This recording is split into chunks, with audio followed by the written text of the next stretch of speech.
Antoine is going to be crowned your WOR Season 10 champion. And history's been made. Ballina, the first WOR PS4 champion.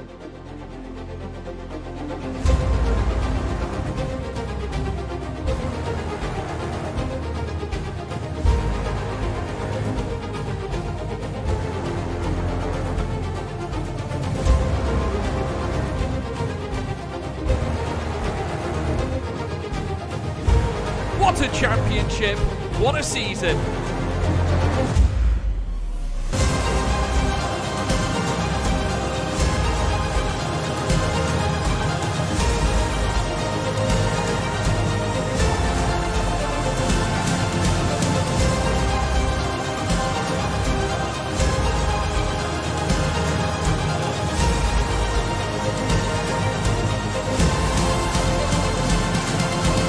Absolutely phenomenal!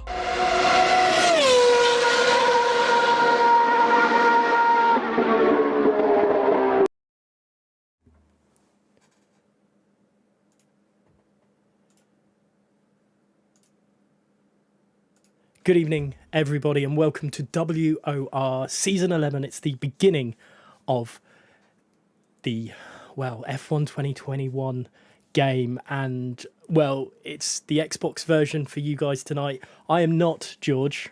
However, my name does begin with G. It's Gareth. Nice to meet you all. I am filling in on the Xbox side of things. I hope you are all well.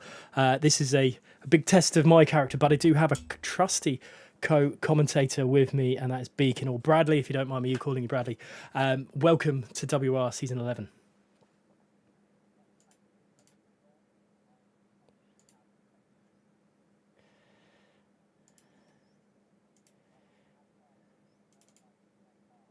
Competition, but hopefully we're going to be in for a brilliant race today, as this is the first time the full grid is going to be doing battle, and this is the first time it's all for points. Now, I will just quickly move over to the driver lineups that we got up here. And I mean, after last weekend's showing, that was an absolutely incredible social race that we had, or pre-season race, I should say. And I'm absolutely thrilled to watch that back and realising, the calibre of driver we've got here. And there is a lot of guys. I was really impressed with the Alpha Tauri driver of Sparks. I think he's going to be one to watch out for. But looking back at it, there was loads of absolutely incredible drivers. You were there watching it all. So, your opinion's going to mean a lot more than mine. The quality that was on show, I think 2 weeks ago now, or last week, God knows, time's gone so quickly nowadays. The quality on show was absolutely brilliant. And that was only half the grid. That was tier 1 and tier 2. And the tier 2 guys were able to put in a lot of competition, which would indicate, considering the tier 1 guys are supposedly better than the tier 2 guys, we're in for a very, very close session, or season, I think it would be better to say. So, I'm really looking forward to this. I mean, just look at this lineup. It is just full of very much top quality drivers and some young drivers who, this is their first full game of being top level. You've got Chile and Noam especially. They're the two that I'm going to be looking at the most. They developed so much through the last game. Chile, he joined Shazoo Academy just a matter of months ago, and then weeks later was moved into the main team. So his growth has been absolutely exceptional. And he was well up there in the pre-season race as well. So, this could be really, really good to watch. And Sparks, like you said as well, he's got a lot of confidence, guys. He's very, very eager. He's putting in a lot of work. So hopefully it can all pay off for him, and he'll be fighting near the front of the grid. Now, I believe there are a couple of changes to the grid that we've got. We've got no LCR Leopard, so he's being replaced by Bartek Phrase 1. And in the Haas, Got to Go Fast is being replaced by AMS Plakey. I do apologise if any of these names are pronounced wrong, my side. You can hit me out later. Dark Killer number 99 is replaced with Logic as well, so it's all a little bit changed there. Now let's have a quick look at what's previous winners here at Bahrain for WOR. You've had CRG Midnight and Antoine and Pinecone, V Sarah, some really, really big names here. Just being said, and I'm not a WR WOR background, but I know these guys from watching the streams, and it is looking like there's, these guys have got a lot of work to, emulate these kind of people's success. Yeah, absolutely. I mean, if you look at that list, it's some, again, very much top tier drivers, and you'd expect nothing less. They all are. They're all exceptional. And to win in this tier as well, you have to be rapid. And that's an understatement. You have to be incredibly fast. So, it's going to be a good battle today. We're seeing some talk in the chat already. Sparks versus Chile. It's going to be round 2 today. So that'll be fun to watch because they seemed very close on pace, and it's sort of a bunch of 3-4 cars all fighting throughout the whole of the race. And now we're just chucking a couple more into the mix because why not? So hopefully this is going to be even closer. And you know what? Let's chuck a couple of extra cars into the lead battle. Just let's shake it up a little bit. It's definitely going to look that way. And while we wait for drivers to actually get out on track, let's see who we can get on board with, I think. Yeah, and to the surprise of, I'm going to say not many people, we have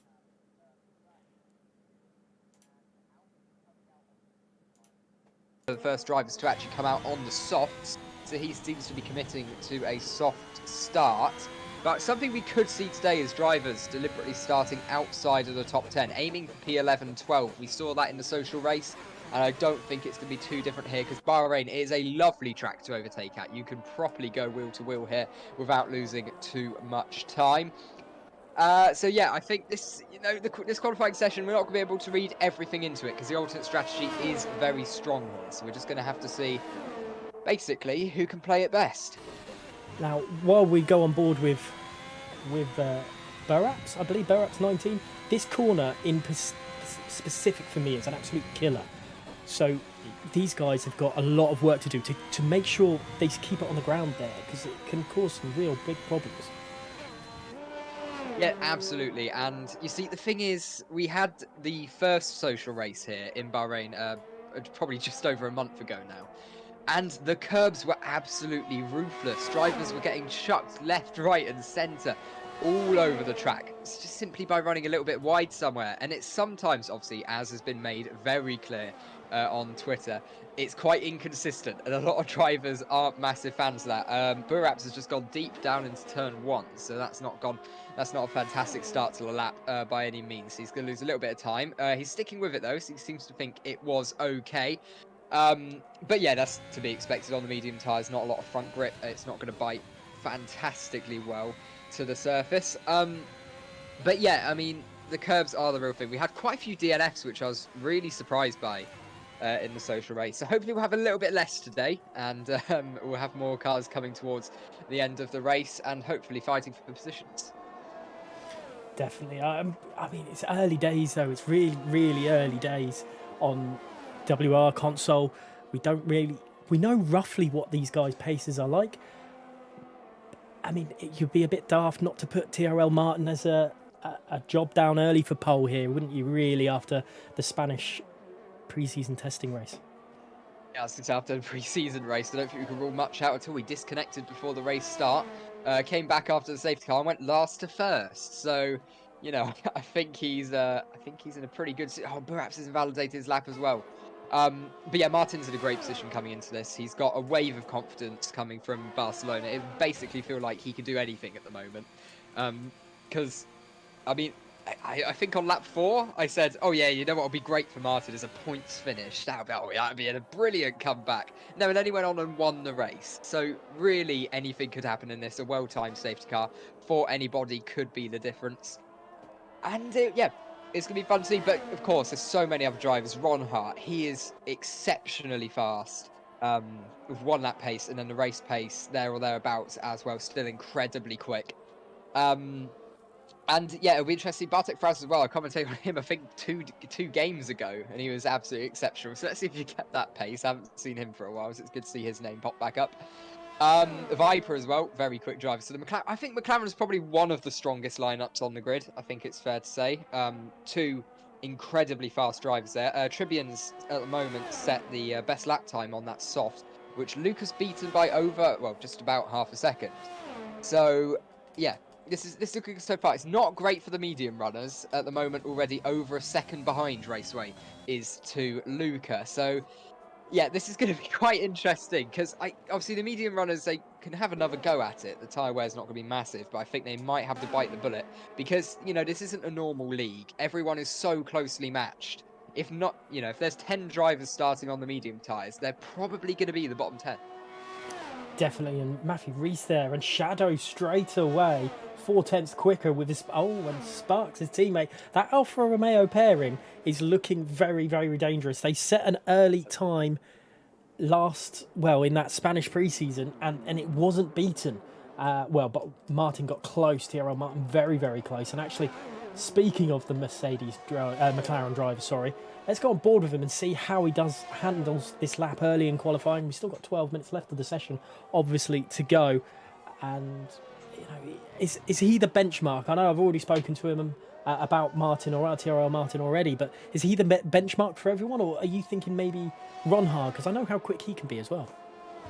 Yeah, it's quite difficult. Martin obviously qualified well. He did qualify well, but yeah, I think Ronhard on one lap pace, you'd have to fancy him, but he didn't do fantastically well in Barcelona, so he's got a bit of a comeback to do. Yeah, but yeah, no, the two Alphas, yeah, again with the McLarens, both very rapid drivers, I think that's fair to say. And it's a bit more of a gap this time. Shadow and Sparks were near enough. I think if you put them on track, they'd probably only be a couple meters apart by the end of the lap. There was hundreds in it.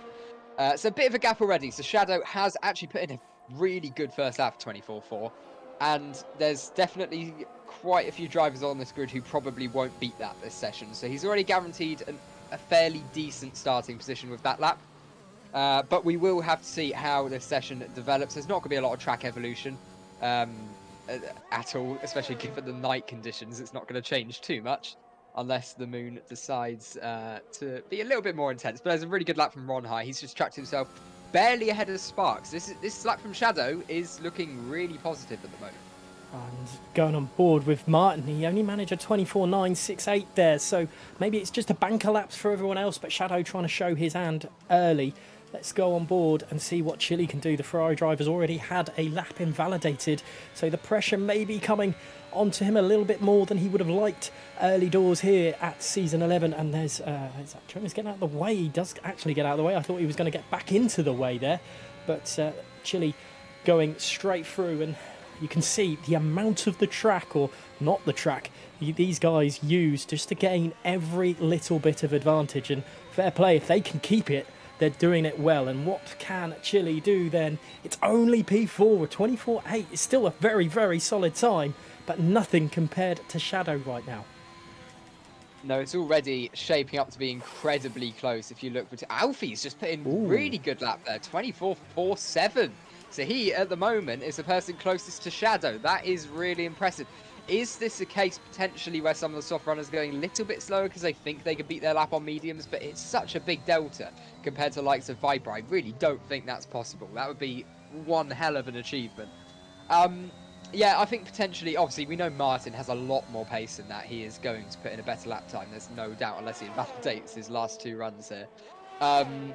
So, yeah, it's going to be interesting. Alfie, that was a really good lap. I think that's sort of taken us a little bit by surprise, but, you know, fair play to him to get that close to Shadow early on. Definitely. I think that's something that we've got to keep in mind of. People that we haven't really spoken much about, they're here for a reason in this top tier at WOR. So they've got a lot to prove, every single one of them. It's not an easy run out no matter what. And don't forget, it's only qualifying so far.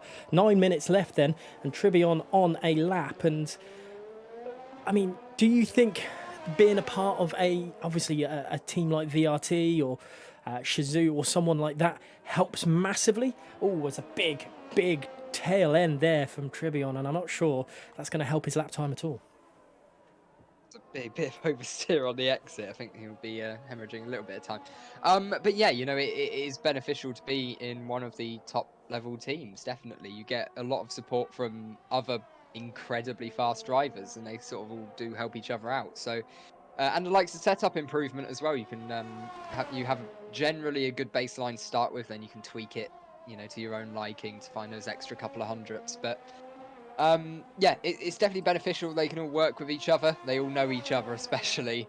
So yeah, I mean, obviously at the end of the day, it's mostly down to the individual. But you know, this again, even in real life, is a sport where thousandths of a second matters. So you know, any small bonus you can get, you're gonna want to utilize it. Now, I've just seen Matthew Rees has retired from the session, and that's a crash at turn 3.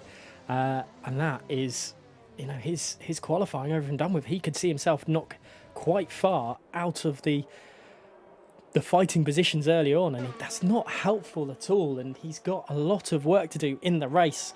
I mean, we know qualifying's only half of, well, it's not even half of the battle, but you know, you want to be up higher up in the grid than. I mean, he could see himself down in 16th with the pace some of these drivers are going at. Yeah, no, that's definitely not a good start at all. And it's a shame because he actually showed some really good pace in Barcelona. So yeah, that's going to be probably outside the top 10, I'd guess. You look at the likes of Martin. Clenzo will improve as it goes on. He's actually another really quick driver. It must be said, like actually genuinely really talented. And I think if he's put the effort into this, he can very much end up with a really good finishing position here, sort of mid-end of the points. So, yeah, there's a lot of drivers to look out for in this in this final run or two, because a lot of drivers need to improve, and maybe some others, you know, if you're Martin, P11, maybe you don't want to improve that much. But he's just starting his lap now, so let's see what Martin is going to be able to do in that McLaren as we're flying down into turn 1 now, just braking just past the start of the curves. He hooks up the air. It's actually a little bit deep potentially, but I think he has, you know, it's a matter of millimetres there. Shadow said absolute stonker a lap, improving by over a tenth there. Martin getting through turn 3 very well now as we climb up the hill, braking on the curb. He's got it quite well here. Martin, when you watch him drive, he's incredibly hooked up. It's not many mistakes at all, and he just looks like he can really lean on that car through the fast corners. He's got the front end. Now let's see if this lap time does materialise. We're going to see what his sector 2 split is like at the end of the straight. So there's a car getting out the way there on the entrance of the corner. Very easy to lock up. We're going to see a couple of mistakes there, I think, throughout today. We saw in the social race back about a month ago, a lot of drivers running wide on the exit. So that could be a potential source for a couple of moves. People getting poor exits. And let's just see now Martin's sector split. Let's see where this could possibly put him. He's actually 3/10 up. So this is already putting him into the top 3 positions, you'd think. And Jonas and Nico as well, both putting in absolutely brilliant lap times. Yeah, fantastic from the two Aston Martin drivers there, putting themselves into really good positions. But I was on board with Jonas, won his lap, but I mean, TRL Martin, you can't miss up an opportunity, but it's only P4 for TRL Martin. It's a 24.623, and he's going to be wondering where he's going to pick up that extra time that Shadow has got. Yeah. That's a long time, really, when you think about it. In F1, it's, you know, millimetres of a second. There wasn't a clear mistake on his lap either, so yeah, it's not great for Martin. That lap from Alfie is really standing up to be a brilliant lap as well. Ron Haas just chucked himself up into P4. Did he get a bit of a slipstream there potentially from another car? So that's, you know, it's not going to hurt you too much. But yeah, Ron Haas put himself up in P4 as well. Shadow's absolutely rapid. I know I've seen some people in the chat already saying that Shadow is incredibly quick at Bahrain, and then followed up with, well, to be fair, he's very quick everywhere. And I think so far what we've seen in pre-season social race, that's not too far from the truth. What's gone on there? I've just seen Alfie on a lap time coming through turn 13 then. He was looking quick. I didn't check the sector time. Just over the marker, but it looked like he was going to beat his time, and his teammate is well off the track on his timed lap. Let's see a Ferrari then. Sorry to interrupt you with my moaning and groaning, but let's go on board with Chile and see what he can do on his lap time through into sector 2. He is slightly up on his time, 0.083, and he's gone over that curb, and that's going to cause a lot of problems for a lot of people this evening, extending there and possibly ruining their race with a penalty. Yeah, absolutely. You know, he's running wide on the X as well. Chile's not looking as hooked up as he did in Barcelona. I don't know if that's a track-dependent thing, and nearly hitting the back of the Haas in front of him as well, coming into the pit lane. But yeah, that's something that we're going to see a lot of. I think Chile, he was actually down in sector 1, so I think he's got a little bit of time there potentially to improve. So we're looking at For Chile, unless he made a mistake in the final sector on his first lap, the one that's currently on the board, he's probably only got 2 or 3 tenths in that lap, which obviously is enough to put him around the first 3-4 rows of the grid. So, it's not too bad a finishing position. But yeah, it's gonna be interesting. And as well, I mean, Viper P8, it's not awful. There's a lot of it's hard. You're just trying to form the grid at the moment because it's the first time we've got all of these drivers in the same lobby absolutely going for it. So slowly trying to figure out who's meant to be where, and I think maybe hopefully by round 2 or round 3 we'll get a better idea of where people are meant to be. But at the moment, this is fun. Anything could happen. Any driver could just pull out an exceptional lap time in a minute. I mean, we weren't expecting Alfie to put in a 24.4 to go up into P2. So any driver on this last run could improve by, it's only going to take 3 or 4 tenths, and you're breaking into the top 3-4. And there's not much time difference, really. What is it, 6th, 10th? Between 15th and 1st? It's not a lot of time. I know we were saying a minute ago that's a lot of time, but also it's not a lot of time when you can break it down into race pace. Anything's possible with DRS, ERS usage, maybe incidents on tracks or pit stop times. We don't know how it's all going to go. However, 2 minutes left of qualifying. There's going to be a lot of cars on track. WOR Raceway is the first one to set a lap time, but there is a gaggle of cars coming out of the pits as well. This could cause him a little bit of a mess up with his qualifying time, but at the moment it actually looks like he's bypassed most of them. And it's the car behind, which I believe was a Mercedes of Clinzo. Is that correct? Cleanser just about got away with it. Yes, it is. Yeah, I was riding on board with him, and he just about got away with it. Fine. Good. I don't want any major incidents on my first run out in WOR. That is the last thing I want. I know we've got Viper in here, and he likes to be a little bit dangerous. However, he should be good tonight. He did win last night nonetheless. And here's WR Raceway then into this tricky corner, which you mentioned earlier that could cause a lot of people trouble. Turn 10 with locking up the brakes and everything. And these guys, it is possible, with the pressure that everyone else will be putting on them, that is going to be a big question that we'll have to ask a few drivers, or ask of a few drivers maybe in the race and see how it all pans out. But this is a dangerous corner. He's up. Ooh, Raceway is up 1.2 seconds on his time. I wonder where that will fit him in. That was probably about mid-pack at the moment. He's got to get a little bit more out of that car in the final few sectors. Yeah, that's looking like around P15 at the moment. Not much better, unless obviously he's going to gain time in the final sector because that first lap was on mediums. So let's see where he does end up. And he's actually, that's gone a lot higher than we thought. Maybe there's a lot more time in sector 3 to gain compared to the mediums than we thought. Clenzo's put himself as well up into P9.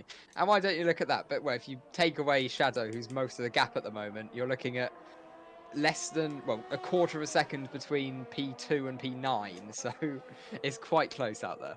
Seems like a lot of everyone's favourite out there in the chat, as well as Jonas R14. What can he do as he comes through the very tricky turn 13? I don't think he hit the apex as much as he would have wanted to coming through that corner, but he is using as much of the track as possible. Luca has retired from the session.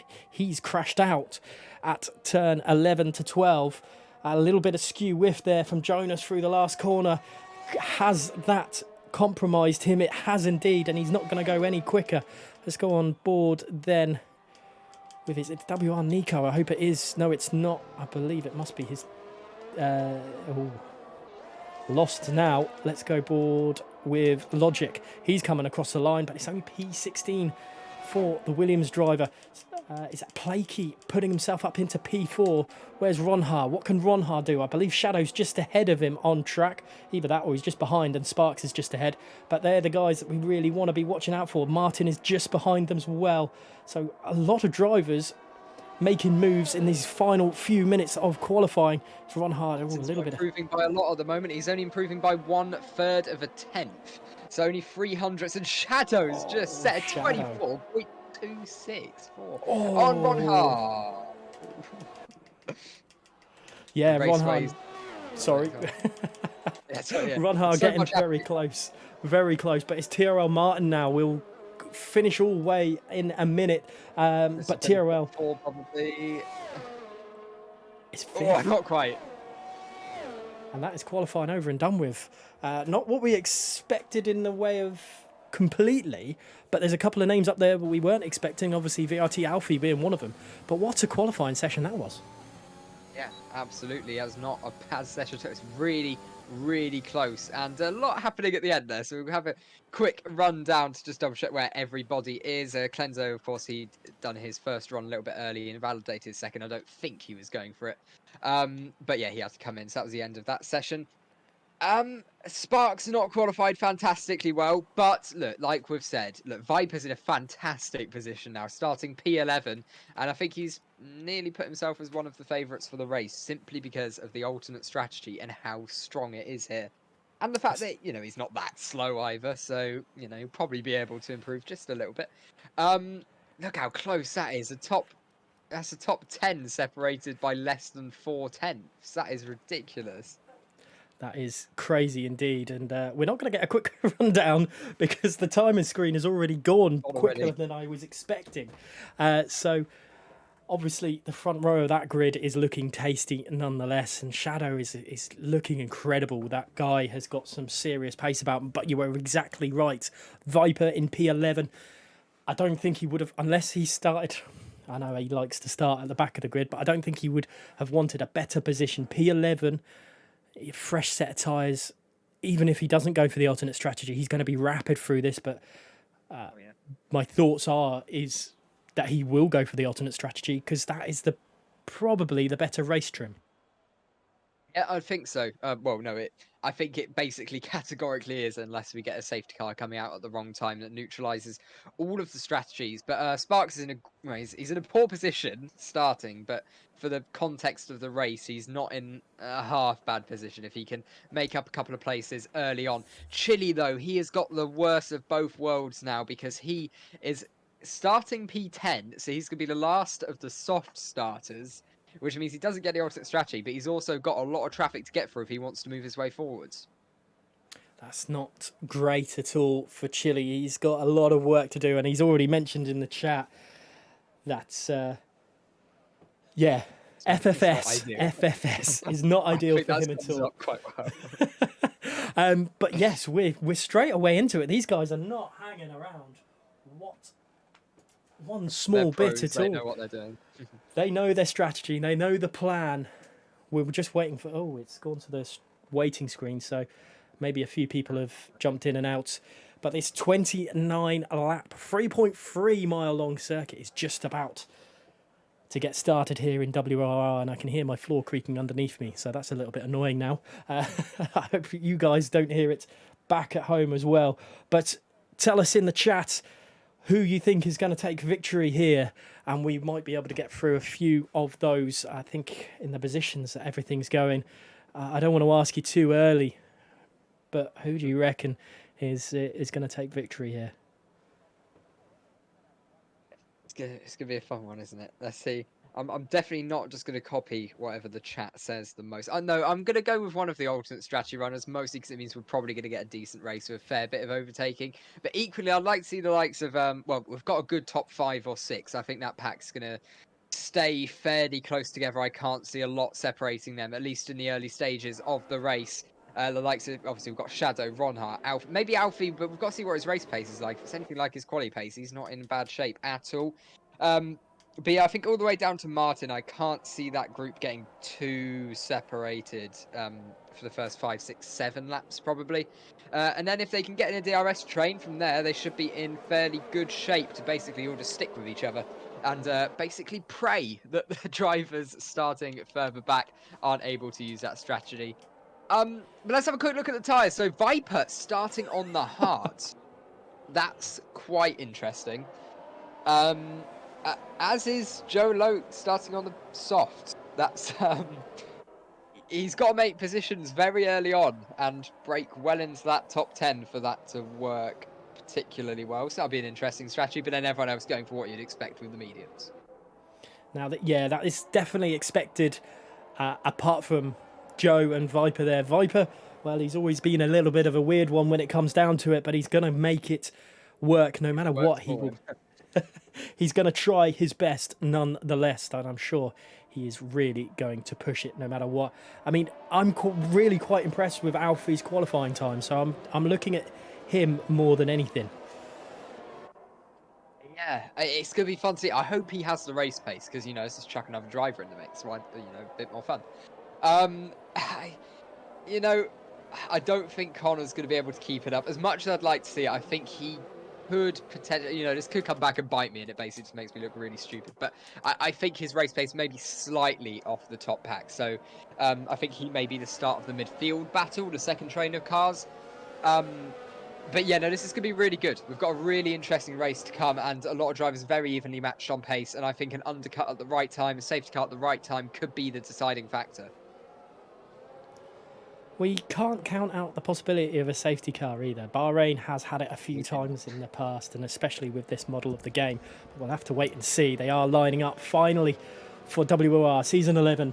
20 drivers then parking their cars for the first time in Season 11. In anger, I should say. In anger is definitely the words. And these guys will be racing as hard as they can. And what can they do? Who's going to get the best of it down into turn one? Is it going to be VRT Alfie? Is it going to be Ronhar? Or is Shadow going to be able to hold them all off going through it? Can't count out Jonas or TRL Martin just behind as we wait for the lights here in Bahrain, as they are going to take a long time as per usual. But finally, come on. As it's given me a predicted pit stop strategy of soft, medium, medium. Somehow, Codemasters, I do not believe that one bit. And why is it taking so long? I feel bad for taking... I feel bad for taking all the commentary voice away from you for this part. But fingers crossed, fingers crossed. Come on, let's see it. Everyone think happy thoughts. Come on, Michael, press the button. We can do it. Wow, this is... Is Is there a driver missing? I'm not sure. I'm looking at the track map. Everyone is there. Yeah. Good times. I've missed this. This is league racing. It has been a good few months without this. It's great to be back. To be honest, I've never had it held for this long. And if this is a glitch lobby, then all the hard work that WOR have put in for this race has just been tipped on its head, and the advantage that Viper would have got is not so much there. It's a little bit less now. It's going to be a little bit less tyre wear out there. I don't know if this is going to resolve itself. This is a new one. Haven't seen this on this game, at least. It's been there very much in the previous games, but maybe not for quite as long. So hopefully this doesn't bode too well. Actually, you know what? As long as this gets started in less than 4 hours, we have beaten real F1. Oh god, yeah. At Bahrain, Belgium, at least they both start with B, I suppose. It's giving me a predicted, really. predicted pit stop strategy again there, just thrown away. I mean, I'm so pumped for this race to actually start that I think I might end up sweating more than the drivers. But I suppose it gives us a little bit more time to settle in, gel, think and see how things are going. Apparently 3 people are still loading according to June, but that's not gone well. I'm dashboarded, so that's brilliant. Yeah, Let's so start the game up. Yeah, fantastic. Let's move back to EA. it's EA Sports is definitely not in the You game. have to laugh because you're going to cry. No, EA Sports is in the game, but we're not. That's the issue. Oh, brilliant. Yes, that is definitely the issue right there. Let's get everything sorted and signed in. Have I received... Or not, that's officially a restart. I don't think that's going to shock many people. Oh god. Yeah, no, you see, this is proper league racing. We're back to it now. This is what we will expect. So yeah, hopefully we can get everything set up again. I have a screenshot of the order and tires. If no one else has taken that, I'll hop that in a chat somewhere. I bet you the esports guys don't have to deal with this. No, they don't know though. They get many better features with their build, and I haven't seen this happen to them. So I don't want to start that argument or the that all back up. Go on, chat, discuss that for a bit. Keep yourselves busy. Yeah, keep yourself occupied with that. I'll tell you what, we'll give you a run through of the intro give Brandon and I a chance to go grab a drink, set ourselves back down, and we will be back with you very, very shortly.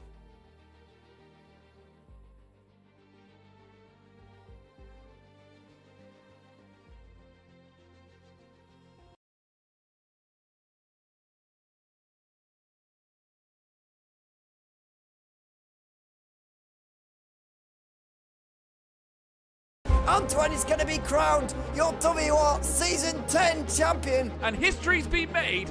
Ballina, the first WOR PS4 champion.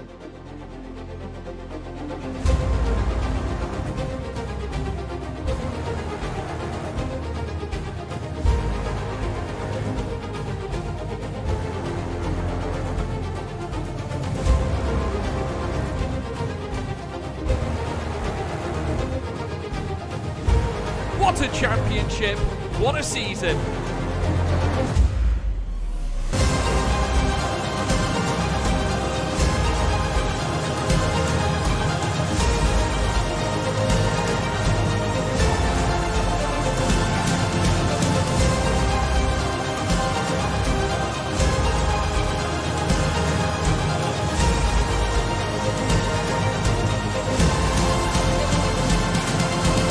Absolutely phenomenal!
Right then, gents, we are back, or ladies and gents, I should say. We are back for this race and hoping everything is going to go smoothly the second time around. The guys in the top 10 will be starting on the soft tyres that they will be picked on first, and then the rest of the grid have to pick the tyres that they chose for the race. So that is Viper on the hards, everyone else on the mediums, apart from the one guy on the softs, which I am really sorry, but I've forgotten your gamer tag. I think Joe. Yeah. Was it Joe? No, Oh, I I'm can't remember glad. his name. I'm glad I've got you with me. Joe. mate. Yeah, it was Joe. It was Joe. Yeah. So it's going to be an absolute crazy start, and part of the advantage that the guys had lower down, eaten away a little bit. It's not too bad. You know, these softs still run off quite quickly, especially compared to the mediums, but they'll be a little bit annoyed with that.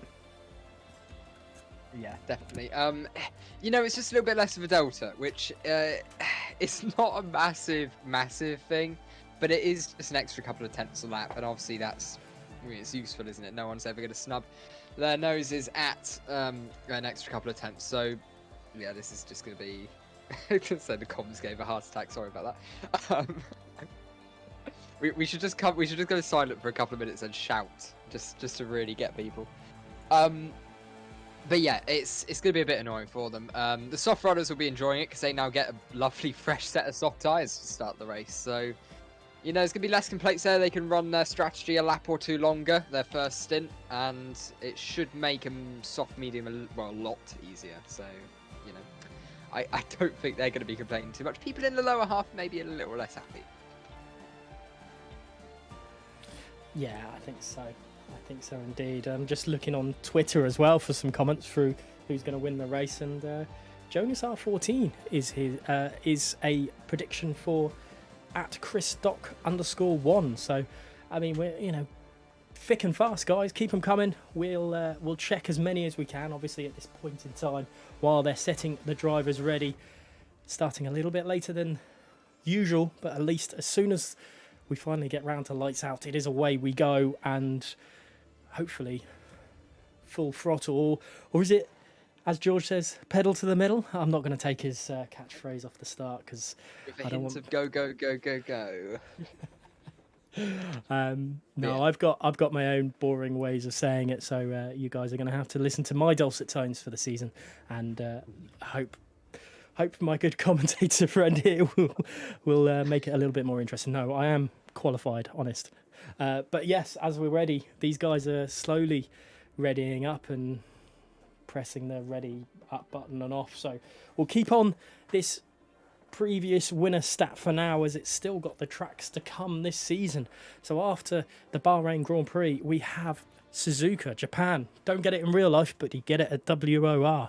And I'm not sure about you, but I really like that as a track. I think it's one of the best tracks on the circuit. It's historic. It's got some great overtaking opportunities that people just don't think about. I love it in league racing. It can be a little bit dull in real life, but you know, when you chuck in 20 drivers who at the end of the day have no risk to their health, and you know, if they crash out, they're gonna go for it, and it normally ends up being quite interesting. So I think we're just readying up as well. But yeah, I'm really looking forward to next week as well. We should be in for a couple of really good races. Actually, I do realize this calendar's just really good. The whole calendar has been like really well done to the higher ups at WR for deciding all this, because that is a very, very high quality calendar. The hierarchy here have done a really, really good job of a good one. Obviously, we're not 100% sure how the Saudi Arabia track is going to be like to drive, because it's never been driven before. But I'm certain it's going to be a great one. And with these caliber of drivers, it's going to be even better. As we're waiting for the ticks to come through on there, I'll tell you what, let's give you that. Let's see the ticks coming down. We're getting ever so much closer to the start of WR Season 11. We've had the qualifying. We've so close to the race. We're getting even closer now. This 15 corner circuit, 6 to the left, 9 to the right. This is where it's all going to boil down. This is where it's going to start. We've got 26 seconds now until it actually takes us to the grid for what I assume will be another formation lap. And if you forget who you picked, or if you want to change your mind of who's going to win the race. Now things have just changed slightly. Yeah, looking at the state of the chat, I don't think we're going to get much out of it at the moment. Oh, God. Okay. Don't question it, don't question it. I try not to question things. I'm too old to question things nowadays. As Alfie has left the session, this is not the way we wanted this. I still have no. After that qualifying session, I suppose you could say I've got a little bit of a soft spot for Alfie. It's a very, very quick time, so maybe he can go a little bit further and take the victory. Shadow has been absolutely incredible in qualifying in pre-season. Sparks, haven't seen the best of him today. Maybe it's just not a track that he likes, but at that one at Spain, he was incredible. There's also the likes of Tyrrell Martin, who lost the first challenge at Spain. Viper, you can never really count him out. Ronha has incredible one-lap pace, and he can bring it into the race pace as well. Apparently the lobby's updated. We've got 12 seconds. Alfie has rejoined. Any final words from you? He should be able to. Any final words? Okay, so this is going to be a really interesting race. We've got to look at the strategies, because at the end of the day, that's going to be the most important part. Unless we have a safety car around halfway through the race, it's going to neutralise most of the strategies. But are we going straight into the start, or have we got another? We do have another formation lap, don't we? That's nice. I like that. So yeah, it's going to be really interesting on the start. It's literally going to be. Hang on, Alfie's on the mediums because he disconnected, and Viper's on the mediums as well. So I don't know where the rule stands on that. Does he have to still select the hards, or because he's outside the top 10, does it not matter? I'm not quite sure where the rules stand on that one. Alfie probably won't have the setup either that he started. That is another thing that we've got to consider as well. These guys have their own setups, and they're in tune with that. And now he's got to fight through with a setup he's probably not happy with. It's probably setup 3 as well, and no one really wants preset 3 as well, because his fault or not, he's starting on the wrong tyres. Wow, interesting nonetheless. And Viper, obviously, that's. I guess we'll just leave that to the stewards. No point us talking about it. We have no heart in that. Again now. That could be him calling it a day. Yeah, he could see that, and that's a shame to see, especially after such a quality qualifying session. Yeah, absolutely. Put in such a good shift in the first 18 minutes. It's a shame that just on the restart, it's his day over already. Yeah. So we've just got basically an extra empty grid slot now, which can make the run down into turn one a little bit easier for the likes of Jonas and Martin, maybe being able to brake a little bit later, having to be less cautious, and potentially getting a move done on Shadow or Ronha. We've just got to wait and see. I'll hand it over to you now as we can start the first race of the season. So here we go into the final 2 corners. All these cars go for the formation lap for the first time again. Reminds me of yesterday's Grand Prix. However, there is no rain. It is fully dry here at Sakir. It's night time, floodlights are lit, and we've just got to wait for these drivers just to set themselves into their positions. You're very right about saying that is a free grid slot basically for Alfie's car being missing from the slot, and he's very late to the grid slot himself, that AI, so that's going to be an interesting one to see nonetheless. Let's see how it all pans down. There's Trivion in the final position, setting himself in now. Let's go towards the front as we see the lights. Here are they are here. It's 3 lights, 4 lights, 5 lights here at Sakir, and away we go. And it's a poor start from Ronha. He's not moved, neither's Shadow, and that's an absolutely crazy start. What has happened at the start? Is that a lobby glitch again? And it looked like a Williams right at the front, WOR Connor. So what is going on with Codemasters tonight is unbelievable. But positional change, Connor has happened to absolutely win. He's got Tyrrell Martin all over the back of him. There's a lot of places going all over the place behind, with Jonas making his way into P3, with Blakey then losing out to P4, but still up 3 places. Have I missed anything below while everything was going on there? I'm not quite sure what's going on at the moment, but basically what's happened is, Ronha and that's so weird. Yeah, I don't get Ronha and Shadow basically just both not moving. Obviously, that's not their fault. They're not They're not that slow to react. That is just basically the game, keeping the lights up for them longer than everyone else. There's a lot of action going on. Shadow is clawing his way back up through the grid. Ronhar is going to have a harder time of it. He's got past... Oh, Cleanso, something's happened there. I think he's around. He is. I think he might have picked up some damage as well. It looks like he was on a trajectory to hit the wall. And, yeah, that's not looking too great. We have a VSC out now. And I don't know if that's going to give... Yeah, oh, God, look at that. Logic has no front wing at all. And there's Bartek as well coming round. He's down 4 places. Alfie, well, let's not talk about that. That's 14 places down. Ronhar down 9. But this VSC is... Oh, well, calm things down a little bit. We're going to have the little bit of the timing glitch saying that virtual safety car. Oh, well, that it's lap 3 instead of lap 2. We are only on lap 2 of this WOR Season 11 opener with WOR Connor leading the way from TRL Martin. And that is not the positions we thought we'd be saying at the start of this race. And Martin is already losing a little bit of ground to Connor, maybe just eating up a little bit of that. Oh, and Jonas has made the move around before as the lights have gone and let them go racing again. And that is TRL Martin down to P3. And he's been caught napping then when I think he was trying to make a little bit of a play on WR Connor there. And Connor leading the way at this restart. Yeah, I don't know if that was potentially...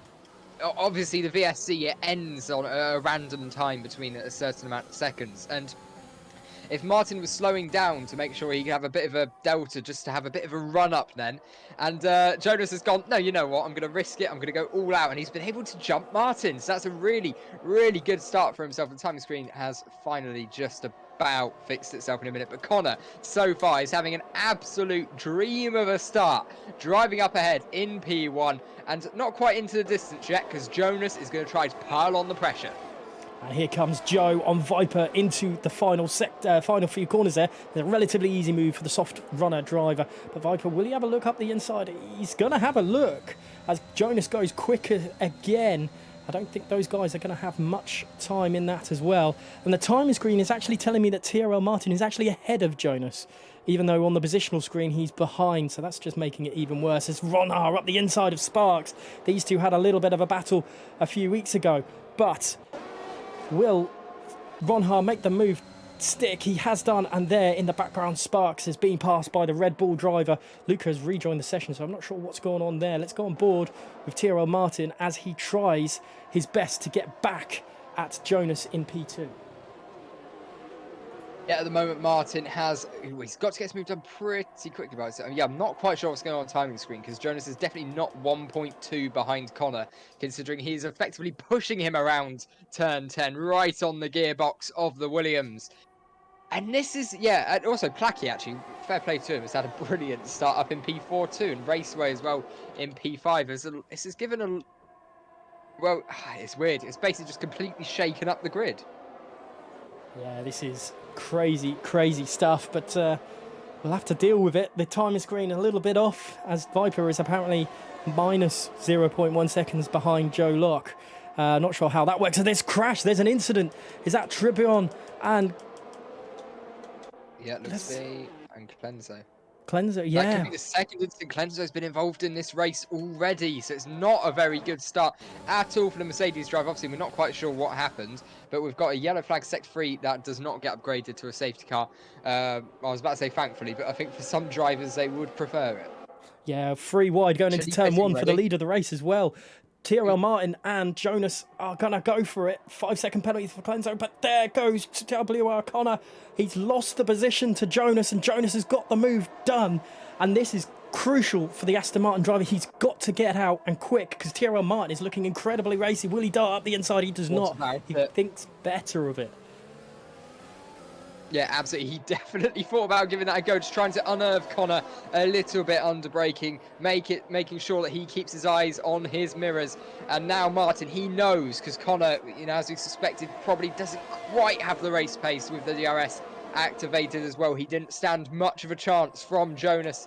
And now Martin, to prevent that gap getting too big, because you can see Jonas slightly pulling away already. It's up to 0.6 now. And Martin has got to try to get past as quickly as he can here. It might take Connor losing DRS on Jonas, though. It might do. I think that is what Well, the only way I think Martin will be able to get the move done, but he's looking incredibly close. But then he loses the back end, and he's actually put himself into a bit of danger with Blakey behind. And Shadow, actually, we haven't spoken about really Shadow, how he's returned to form there. He's back up to P5 after that really, really awkward start that him and Ronhard had. And, well, speaking of Ronhard, he's just taken the fastest lap of the race. He's able to climb the grid pretty well. He's got up 3 or 4 places against some medium runners. Obviously, you'd expect him to do it, but he has been able to. But he has lost a lot of time doing it. He's 2 seconds off the back of Joe now, and there's a couple of cars in between himself and Shadow, who I still think are top contenders for this race. It's just going to depend on how well they can deal with the traffic. Yeah, Sparks has not been able to do any damage onto Viper either, which is the other, talking point of this race, I believe is the best way to describe it, as he's... Well, they're the highest alternate runners there. Buraps is 4 seconds away from Sparks. So Sparks and Viper definitely ones to watch a little bit later on, because they're not losing ground really to the rest of the field just yet. No, not just yet. So it's actually going okay there. Yeah, this is shaping up to be good, because obviously maybe if there's a little bit... I was about to say if there's less of a delta between the soft and mediums that we thought, but we know that medium strategy, medium soft, is by far the best way to go. And we said before, Sparks, if he can get past those medium runners ahead of him quickly, he is in for a great chance in this race. So if he can get past Viper, who has no DRS on the car in front, and look at that Viper giving it a weave, actually. He's moved right and left again. That is 2 movements. And he has lost the position, so in the end it didn't matter all that much. I think Sparks giving him a little bit back under braking there, just letting him know, hang on, that wasn't quite on. TRL Martin then having a look up the inside. Look how crazy this top is. Blakey is going to lose a position to Shadow, who's gone up the inside of turn 4. Shadow is back into this race with a bang. And TRL Martin isn't able to get past W. O'Connor, who had a little bit of a line-up up the inside. And Martin again into turn 8 there, having a little look at Connor. Yeah, there's a great bit of racing. All of a sudden, all of the top 5 have just converged in on each other. And I think Jonas at the moment, he's trying to get away. But Connor, with that DRS, is able to just stay close enough. And Jonas is having to use a lot of his DRS. He's only down to about 20% now, whereas Connor's on about 90. And Martin's used a lot as well. He's down to 20%. That's really surprising. And Shadow's only around 40, so that's not a surprise. He's had to overtake cars. But Martin being that low, that is very much a surprise.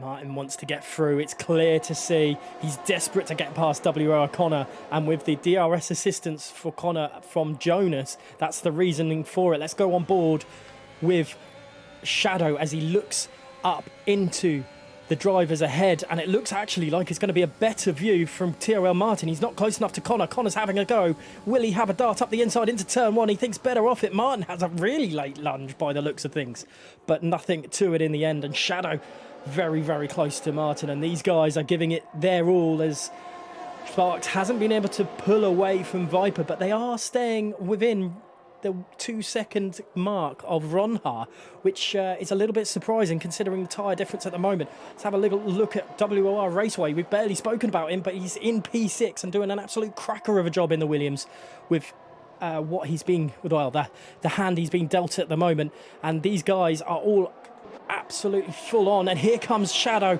into, there's contact between Shadow and Martin, and Shadow is around, and that is not a place you would usually see a move. And is that, we'll have to wait and see what the stewards say about that one. But Martin then P3, and there's not much time gap between 1st and 7th place there.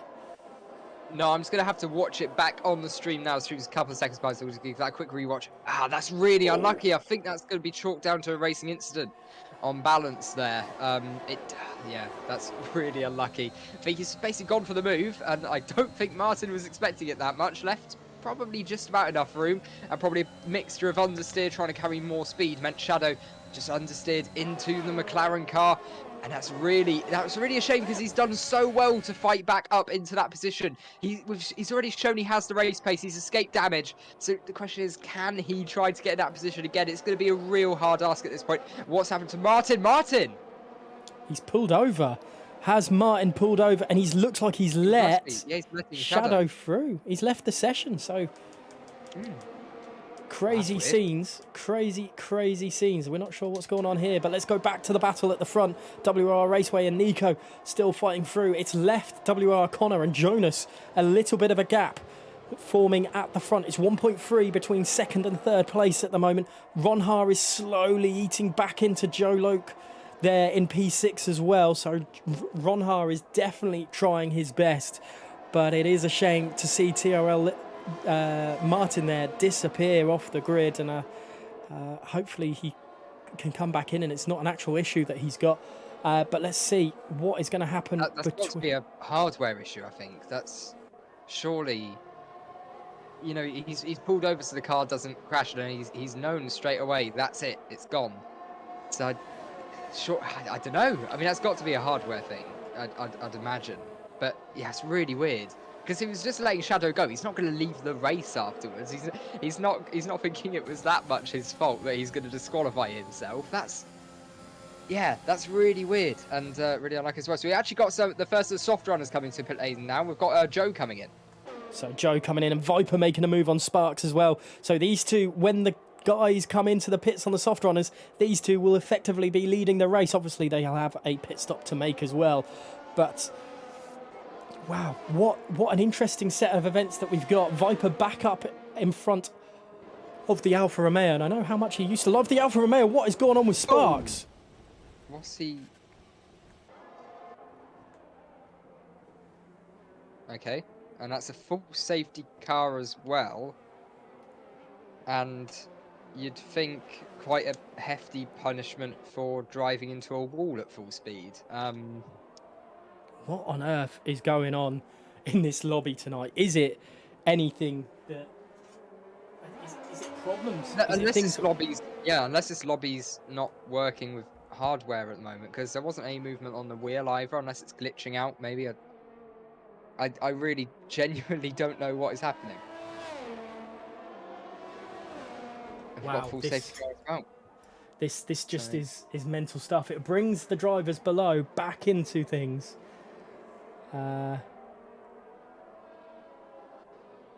What I just don't understand that, looking at the Viper view of the broadcast cam and then that Alfa Romeo just flying off. Was there some incident between the two of them we didn't see? Maybe I'm just trying to spitball ideas about what.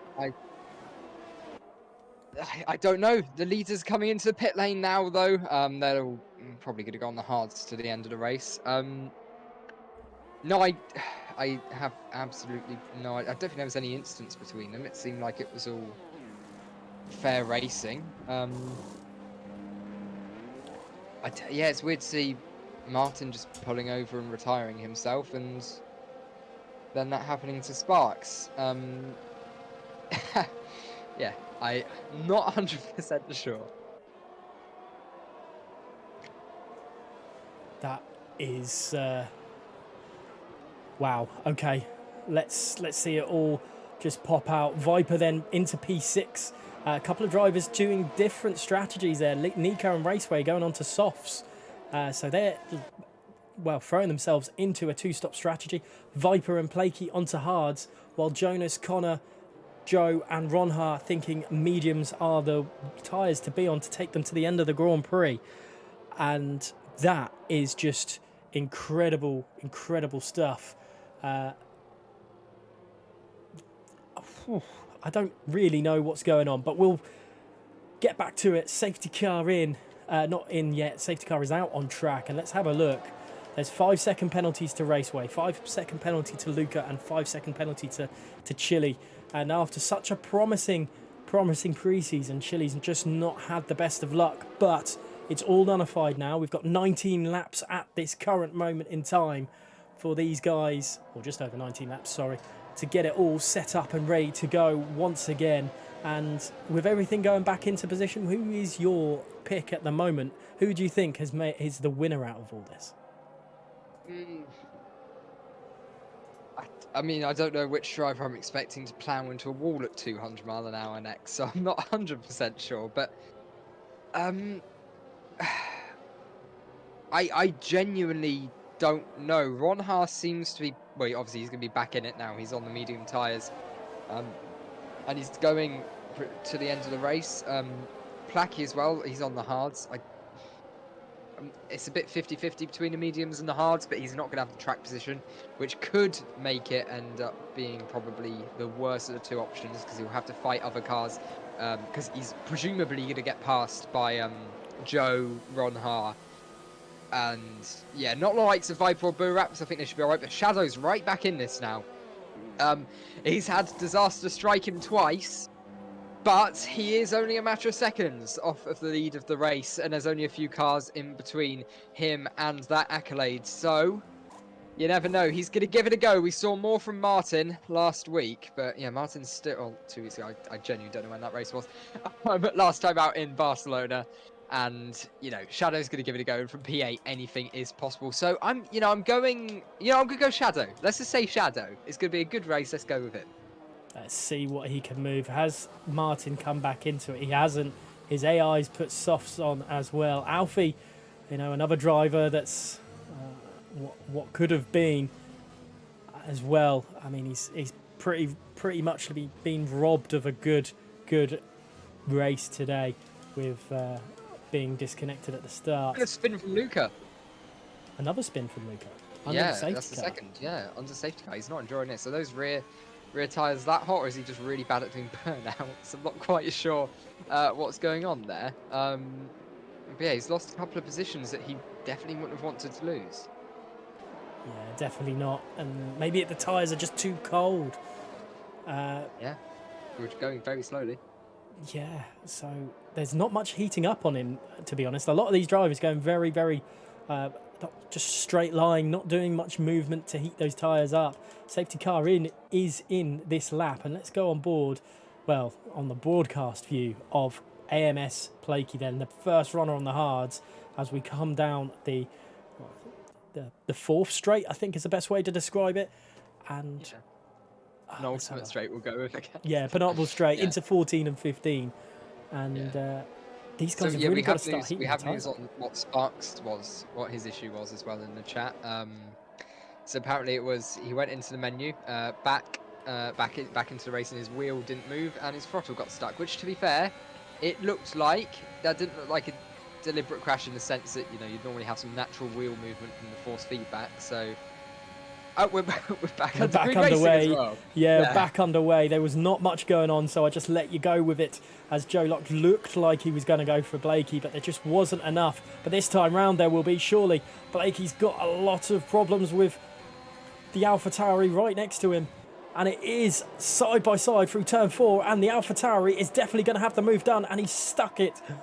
Is Ron Ha going to follow through? Not quite. He thought about giving it a dive down the inside, but there wasn't quite the room. Surely he's going to go for it. Under braking now. He's got more grip, and he does get the move done. Ron Ha putting himself up into P4, and now Shadow's looking at 3 hard runners ahead going, thank you very much. This should be quite easy. It seems like it's on a plate for him. He just needs a couple of heavy braking zones, and he should have it done fairly comfortably.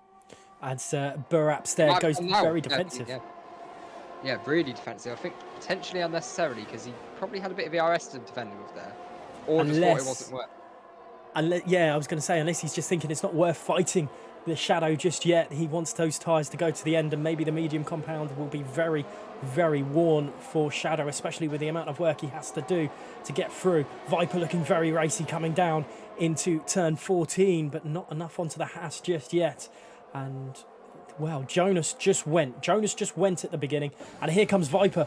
He's going to go down the start-finish straight, side by side with Blakey, but the move is done. Will Blakey be able to get the move back? Because that is a very early move from Viper, but Viper is well and truly there, and he's now going to follow Ron Ha around.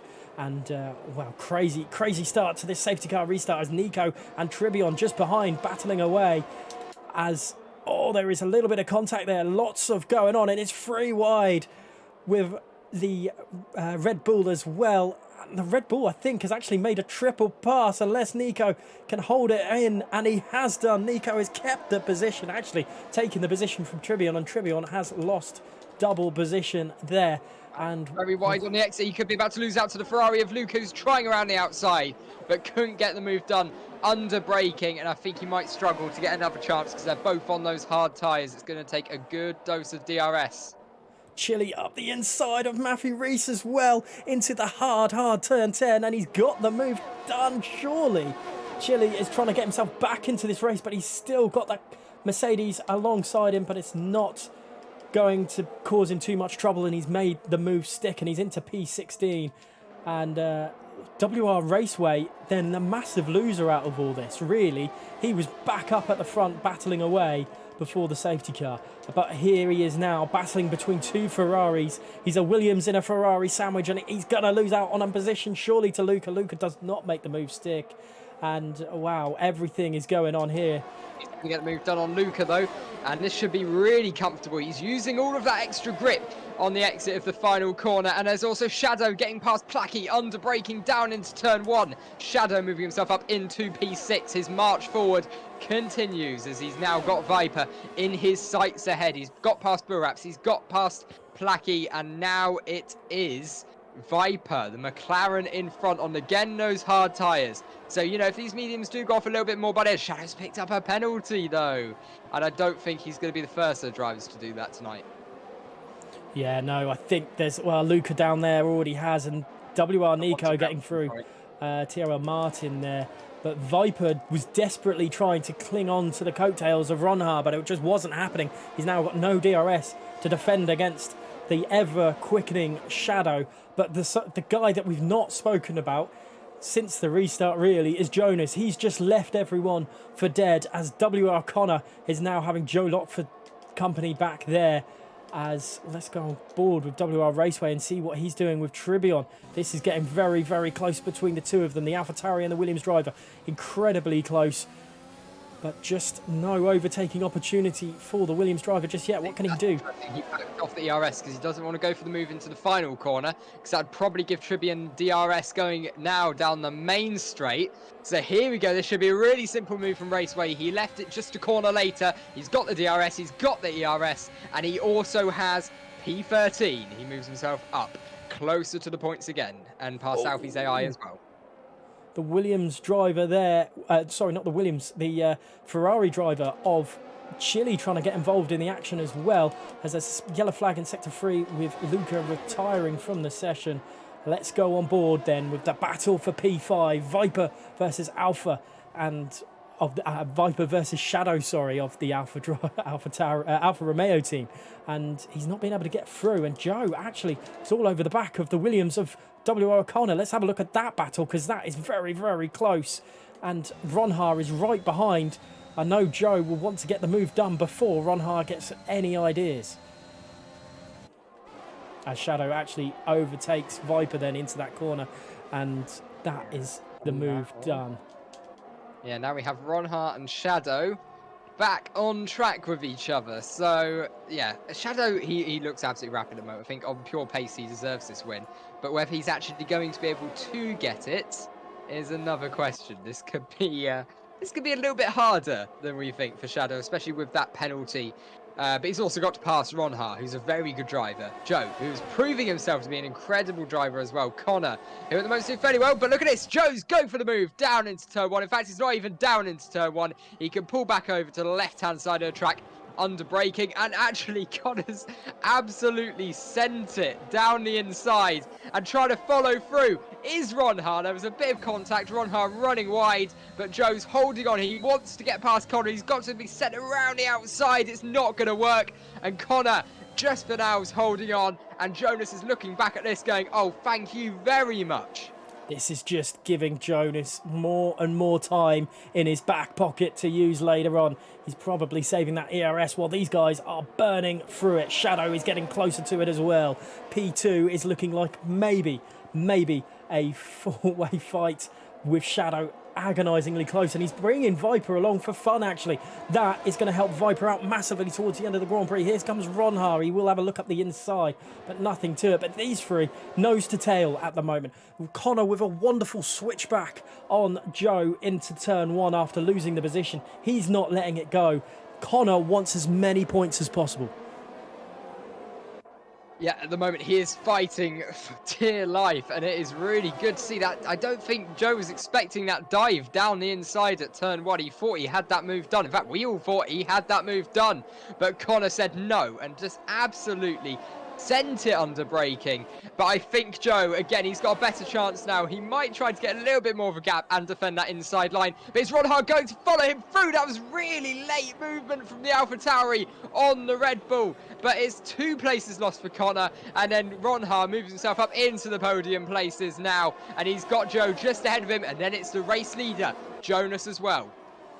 Yeah, he's got Ronhard though. Ronhard's going to be all over the back of him. He wants that move. I think Ronhard has the overall race pace, as we saw going down the start-finish straight, but we could very well be wrong. He had been stuck behind Connor for a while, and Connor defended valiantly. He's got a lot of problems now, especially with Shadow. We know how quick he is. He's brought Viper along for fun, but at the moment, Ronhard, what can he do? What can he do in response to Joe Locke and that defensive move on the start-finish straight? We'll just have to wait and see. But at the moment, Jonas leads by 2.47 seconds. And, well, from Joe and Ronhard, they're the top 3 on lap 17. And this has been an absolutely crazy race so far, as Ronhard is coming through and trying to make that move stick. Yeah, really trying to make it work. Yeah, stick around in a moment. I think Shadow's definitely catching right up to the back of... Actually, he's lost 3 attempts. I think he had a little bit, maybe a minor screen freeze or something. I'm not 100% sure what happened. He just glitched back on my screen and lost a couple of attempts. But yeah, he was nearly within DRS of Connor, so once he gets in on this scrap, I think we could see... Oh, there's a crash. Oh, wow, Buraps. Where's that happened? Oh, on the exit. Oh, so he's just hit the curb and bounced off at a full safety car. Wow. I saw it in the background and full safety car from it. What another turn of events. Has anyone jumped in other than the 2 AIs? No. But that could have been a perfect moment for people just to change strategy up once again.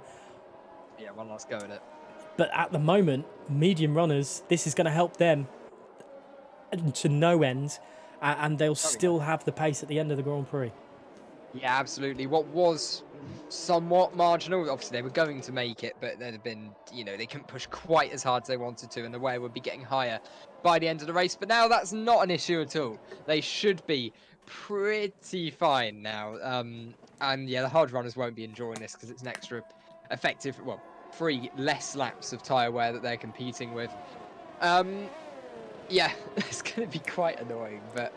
it was a strategy that was, without another safety car, probably going to work fairly well for them. You'd think they'd have been slightly quicker come the end of the race.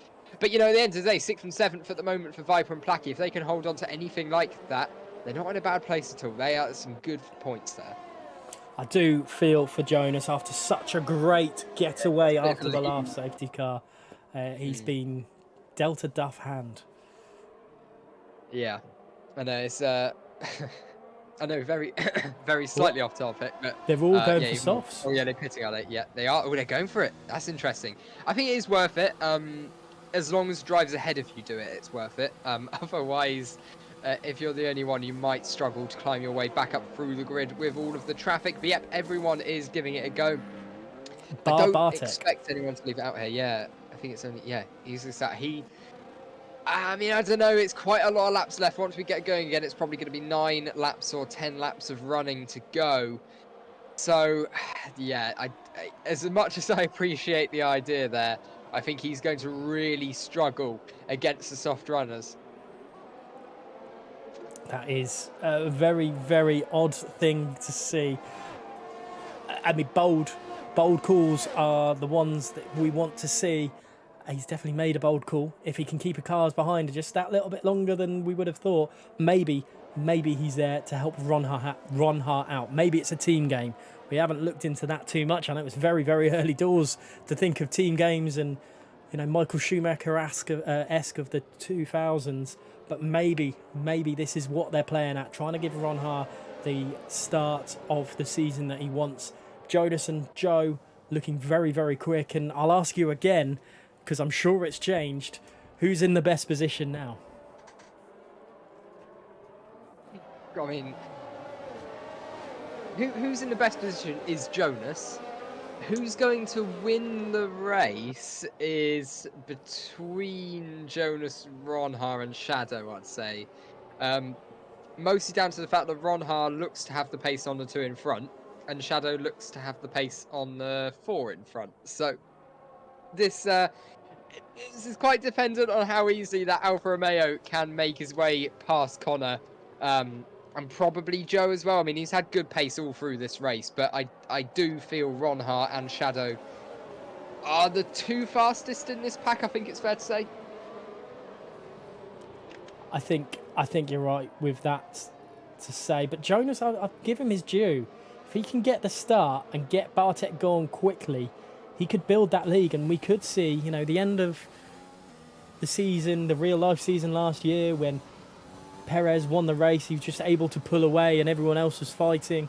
Maybe we could see that. Maybe we could see Jonas take a historic win in the Aston Martin, for the first time in WOR. We never... Well, the car Aston Martin, to be perfectly honest, I do apologise. I don't have the stats to see if Jonas has had a victory in WOR. But the safety car going around on lap 20, everyone is up together. Trivion has just caught up to the back of the AI of VRT Alfie. So we're going to see some crazy stuff happen, I'm sure, once the safety car pops in. And I think you're right. Shadow's definitely the one to watch. But we saw him have a little bit of coming together at Spain in the pre-season race. So could we see something else happen? I think I can think, well, I think on your, if you wear your heart on your sleeve kind of thing, I think you want WR Connor to win, don't you? But I don't want to put words in your mouth. No, it'd be fun to see, absolutely. And he's defended so well through this race. I think, again, with all respect to him, he's driven a really quick race. He is a very quick driver. He's proven it in this race. But he's had such a good defensive showing from drivers who you would expect to be able to just blitz by. But no, he's put up a really good fight. And I think he does deserve a very decent finish from this. And at the moment, he looks on course to get, I'd say, a top 5. We've just got to see if it does stay that way. We'll have to wait and see. Is the safety car in? It is in. Jonas then in P2. How will Bartek restart this? He is now effectively the safety car. He's leading the pack. He's the pace setter. What can that guy do? Obviously, very different strategy to everyone else. He is on the medium compound tyre as Trivion has managed to make it through Alfie and trying to overtake Martin. I'm not sure how that works under safety car, but we'll have to wait and see. Jonas desperate for Bartek to go. When will the Red Bull driver go? He's still heating up his tyres. Alongside him goes Jonas. He's bunched the whole pack up and finally he goes. Who has been left standing? And across the grass go Joe. I think Joe has got the move done on Jonas coming down the start-finish straight. I think he will get the move. There's an absolute gaggle of cars behind. But Jonas just holds on to P2. Ronhard tries to stick his nose up the inside, nearly loses the back end. Viper all over the back of... and actually goes through Shadow. Shadow is behind Viper. Viper's made the move. And now he's made the move on Connor. Well. Viper, out of nowhere, has decided to turn it on. Can we see a surprise victory from the McLaren driver? We will have to wait and see. Yeah, it looks like he got his tyre temps up a lot better than everyone else did. He's got so much more grip in the early stages there. I think, and there's a bit of crit as well. He's been hit. I'm not quite sure who that was by. The Shadow just sent it down the inside there. That seems like a very opportunistic move. I only saw from Viper's onboard, but it didn't look like that Alfa Romeo was anywhere near alongside going for the move. And it didn't look like the McLaren was expecting it either. No, maybe it's lobby. We know we've had the issues with the lobby tonight. Thank you, Codemasters, but Trivion has left the session. I'm not sure what's going on there. Yeah, looking at it back, I think Shadow was going for the move on Connor and has basically just outbroke himself and ploughed into the side of the McLaren. That's what it seems to be. And that might have cost Viper because now he's behind Bartek. But he's 1.1. Bartek is 1.1 behind his teammate coming down the start-finish straight. Jonas still leads the way, and I'm a bit concerned that I'm going to miss action if whoever I go on board with. But let's go on board with WR Connor as he sees Viper up ahead, surely overtake Bartek, but there doesn't seem to be the pace outright, and Connor tries to step in the middle. Will he get the move done? Viper does. Connor's still there. Bartek's got to surely leave room, and they're still now side by side, coming down the second straight. And there's 3 wide coming down here. Oh, yeah, an underbraking as you'd expect. He gets the move done, and also Nico following through this strategy from Bartek Fraz. It was, you know, I like the thought behind it, but I think in practice it probably isn't working as well as his hopes, because he just doesn't have the grip to fight. Look, even then, locking up a little bit, outbreak himself, going deep, and this allows the chance for Placky to do a hell of a move round the outside. And he's got it done, Wow. just able to break that much later. He's got the front tyres, he can turn. And then look at this now, raceway, straight away. This is painful for Bartek Fraz now, as all of these cars, there's nothing he can do to stop them. They just have that much more grip. Fly past. Yeah, it was a nice idea, but an idea that in hindsight you might not have done again. And here comes Raceway up the inside. Has he made the move stick? Bartek is fighting it, but I don't think he should. I think it's all over for him into turn 13. It is, and he is just a sitting duck out there, unfortunately. Let's go on board with the battle for the leaders, and let's have a look at, more importantly, the penalties as Jonas goes fastest of all. 5 seconds still to add to Joe Loke's time, which is going to be absolutely heartbreaking for him. Viper's trying to get himself back into it. He's 1.4 second behind Ronhar, but he's still got Connor and Nico for company. Oh, and they've just about avoided contact, but Chile got stuck on the curb. Matthew Reese has done him around the outside of turn 1. That is a brilliant move, taking advantage of Chile, just clipping his front right on the curb, which just destabilised the rear end. And that was a hell of a move from Matthew Reese. Round the outside, it becomes the inside at turn 2, and he's got the position and relegated Chile outside the points. That is heartbreaking for the Ferrari driver, but Reese is going all over the back of Bartek now. Chile should be able to get points surely from the wounded Red Bull. And up the inside goes Matthew Reese. What a move again. He is giving us the action today, and he's got into P9 and 1.6 seconds behind Raceway. And will Chile make a move on Bartek as well? And Bartek, we've spoken about it. He's had a little bit of a day with it, unfortunately. That strategy call was just not right. Let's go back up to the battle for P2, because Ronhar is ever so close to Joe Loke here. It's 0.3 seconds behind the AlphaTauri driver, and will he be able to do anything with the DRS that he's going to be able to have to fight against? And I don't think he's got enough pace. No, not quite at the moment. It does look like he can get the move done down to turn 1. It does look like Joe's running fairly low downforce, but of course he's also got the assistance of DRS to Jonas and the slipstream as well. So it's a little bit hard to overtake in a bit of a DRS train now. But I've got a good gap to Connor, which does mean that Ronhar can afford to just keep his eyes forward. And Viper's got the move done down at the inside. I'm fairly sure that was. He's got the move done. He went a little bit deep, and Connor thought about sticking his nose in, but I think that is that position gone.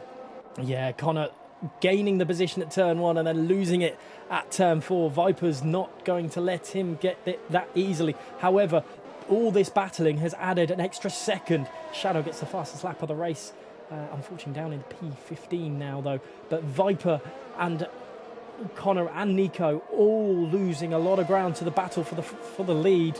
And to be honest, I think that's where our eyes should now be concentrating on, because look at Ronhar again, ever so close to the back end of the AlphaTauri, but on the start-finish straight, he just doesn't have the overall pace, which, because of the DRS, that Joe is getting from Jonas.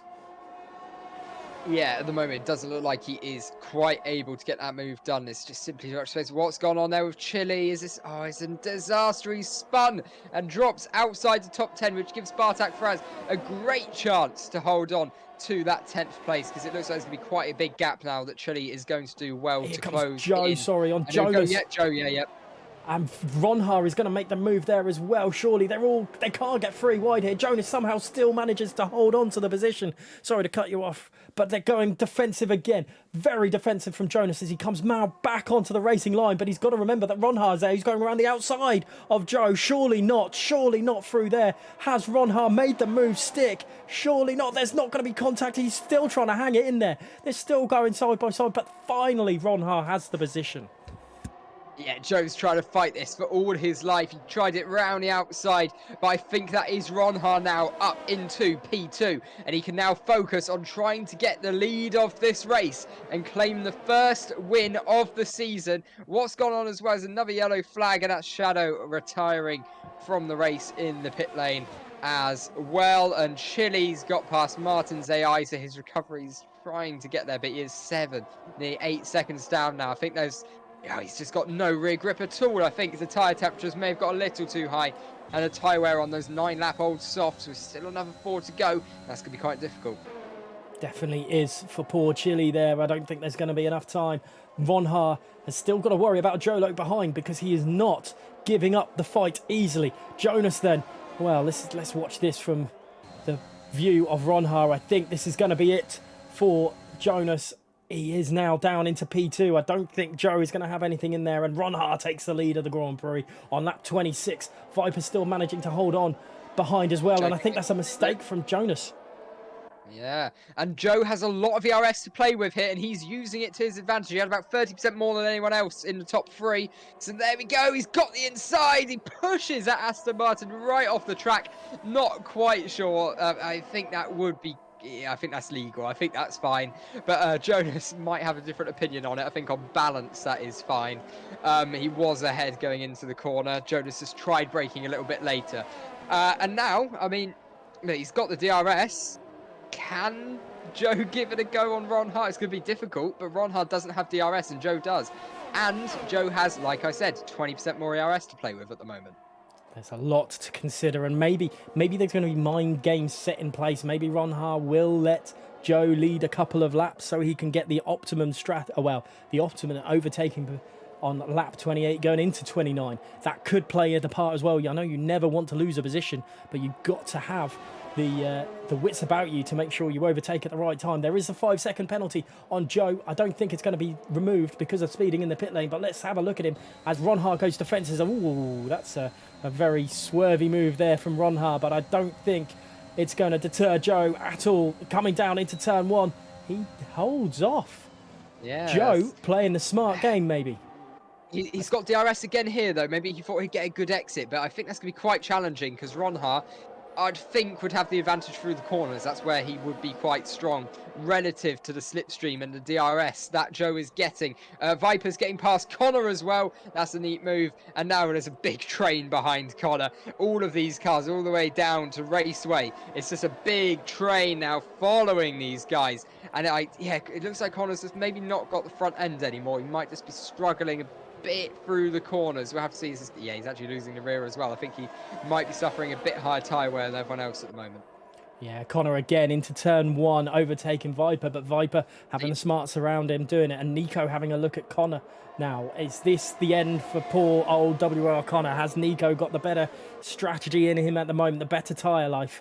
We'll have to wait and see, but I've got to go back to the front of the grid. I feel like lost saying I've got to go back. However, Joe Loke up against Ronha again. What will Joe Loke do? Will he hold back again like we saw last lap?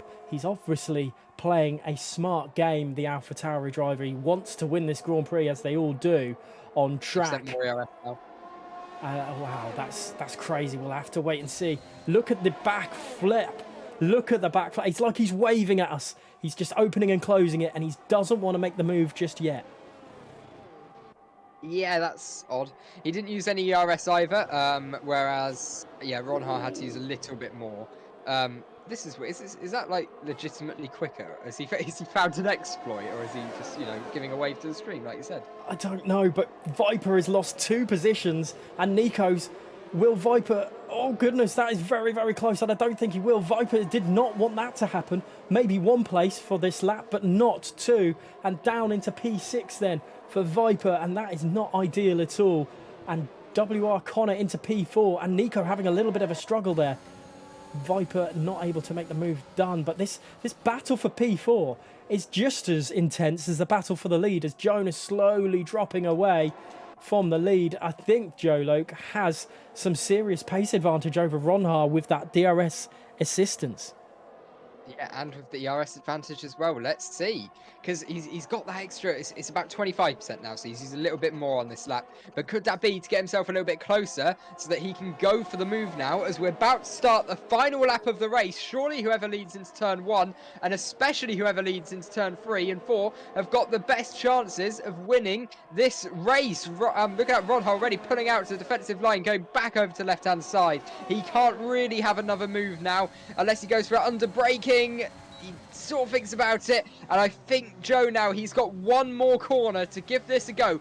One more DRS straight. Let's see now. He's going to use his DRS. He's using it. He's got his DRS as well. He's going to go for the move. He's being forced to the outside line, and he's going for it under braking. Ronha's sticking up on the inside. He's holding on, pushing the AlphaTauri just nearly off the track, but just holding on. And then round the outside, Joe's going to give it a go. And what a move that is. Does Ronha have anything to respond with? He's going around the outside under braking. He can go a lot later. And if he has the traction, Ronha, that could be another piece of brilliant defensive driving. But around the outside now, Joe giving it one last go. This is surely a last chance, and Ronha just holds on.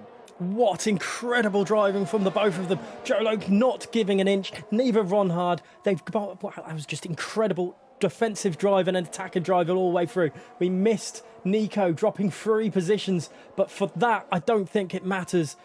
He's going to go for it again. Joe Loke is just going to go full pedal here. We're not going to sure who's going to win it on track. And look at that. Right. Ronhard very, very slow through that. Oh, wow. Is he actually going to do it? Up the inside, surely into 14 and 15 on track. He's going to put his elbows out like Ronhard did to him a few laps ago. They're going to finish side by side virtually, but it is a Ronhard victory thanks to the penalties, and WR Connor gets on the podium because of it as well. And poor Joe Loke, giving us such incredible action, comes down in P6. Jonas P2 with that penalty he got. He didn't lose any further. Let's see, going back down, Bartek manages to P10 in the end, but Chile, well, a race of what could have been for that guy there, as there's cars inside each other with TRL Martin and VRT Martin, and I think there's a little bit of a glitch on timing there, and I think Bartek definitely got the point there, but Tribion, as he comes through the final, what an absolute incredible final lap that we've seen here at WR Opener to season 11. I've got no words to describe how incredible that was. Yeah, that was absolutely brilliant. And I think that battling from Joe there, I mean, look how close it was. 2 thousandths to Raceway, then 2 tenths and 3 tenths. And then, yeah, that was it. That would have kept him P3. So I think that battling on the last lap might have just cost him a podium with the penalty. So while he's won it on track, I think that battle that gained him the lead ended up losing him 2 places. But as a racing driver, would you let that? Would you? Yeah, you want to win. You want to win on track. There's no doubt about that. And that just shows the heart of the lad. I think that is incredible. If he can get it removed as well, if he thinks he can get the penalty removed, then it's very much worth it. We'll have to wait and see. We do have our podium sitters, though, coming in very, very soon. And as well, we'll wait for the screens to pop up. And let's have a look. Look at that. Ronhard taking victory in the end with Jonas in second place. And WR Connor, what a race for that lad, in third place, rounding out the podium finishers. In fourth is Viper, and fifth goes to WR Raceway. Sixth goes to Joe Loke, after what an incredible race for him. And I'll ask you for your driver of the day, but he's definitely a big, big shout from me as well. AMS Plakey then in P7 with Matthew Rees in P8. P9 is to WR Nico with... I don't think TRL Martin will get those points for P10. I think that will go to Bartak because of the timing glitch that he received there. And plenty of, unfortunately, DNFs. Shadow, Buraps, Luca, Sparks, Logic. I mean, some big names DNFing there that we just weren't expecting. Yeah, absolutely. The early stages of that race were chaotic, I think would be the least way to describe it. Yeah, no, it's yeah. There's going to be a lot from this race. Obviously, we had the glitch start, and I think that's showing some fundamental issues that we're still having to deal with on this game. Yeah, and then of course you have some glitches as well with the likes of whatever happened to Martin. No idea. It must have been a hardware issue.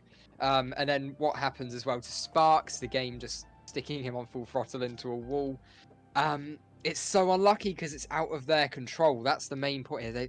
They couldn't control what happened to them, and it makes you feel really bad for them because they really genuinely were in the race today, especially with what ended up happening near the end. We have some drivers, you'd say, slightly out of place, effectively controlling the pace until they could, I don't know, get to the end of the race and just try to hold on. But yeah, it was chaotic. That's saying the least. I genuinely am struggling here to describe sort of the most part of what happened in that race because a lot of it was slightly questionable.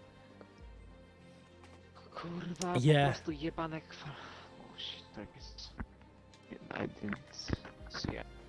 Wow. Okay. I'm just awaiting. I'm just checking I've just seen some chat coming through in the Discord. I am awaiting for people the podium sitters to sit in the waiting room. We're gonna have to. Already got some stewards inquiry stuff. Oh wow. That's something that the stewards have got a busy night by the looks of it. What an opening night overall! And as we wait for the guys to pop into the waiting room, I mean, I don't know. Do they usually take a while to get back up here? And I say get back up here like it's a actual podium in F1. Are they getting themselves weighed? Yeah, I was about to say they're getting weighed at the moment. I'm just standing on the scales. As we've got the lovely music of F1 in the background, I think it's just a bit too epic for an F1 game. Yeah. Instead of fixing the game, they've managed this. Where the money went. But Ronha, incredible victory from him, and especially after the start he had, hit both him and Shadow, unable to get away compared to everyone else. There's obviously the timing glitch happened to them, but they had a great race nonetheless. Unfortunately for Shadow, it didn't end well for him. I mean, driver of the day for you. Let's go with that as we're waiting for the waiting room to fill. So what's your thoughts so far? It's I want to say Viper as well because he did a good race with the alternate strategy. Obviously it was nullified because of the safety cars. But he still showed brilliant pace on the restart as well to gain some really good important places.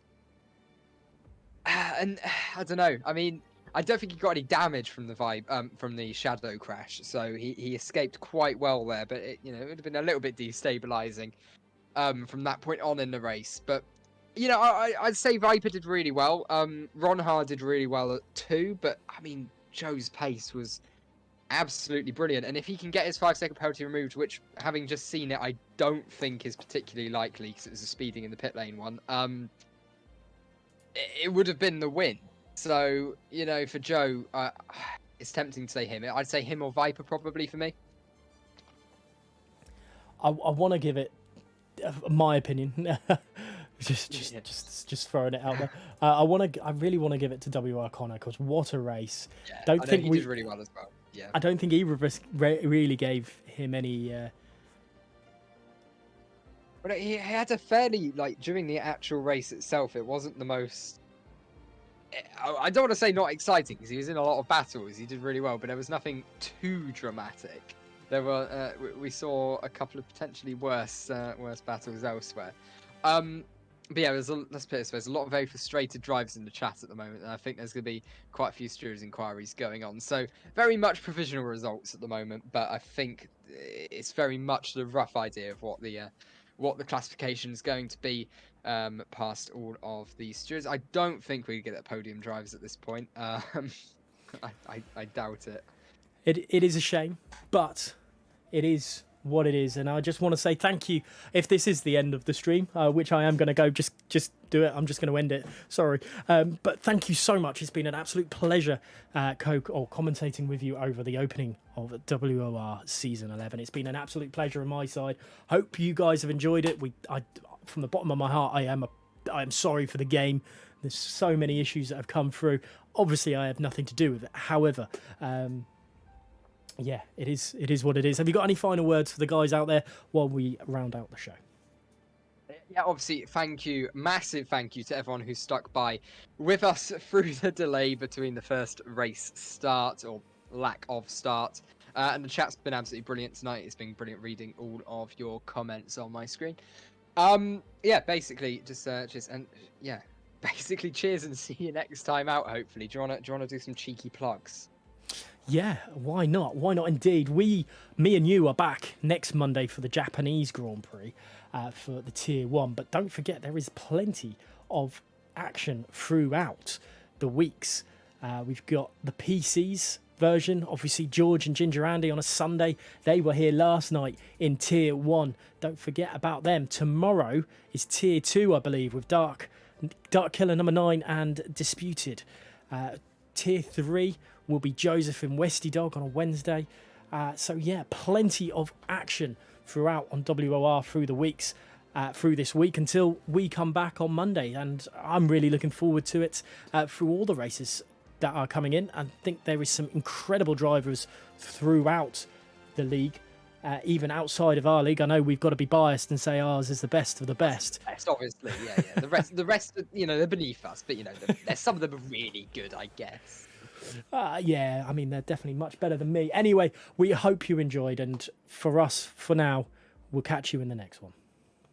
Good night.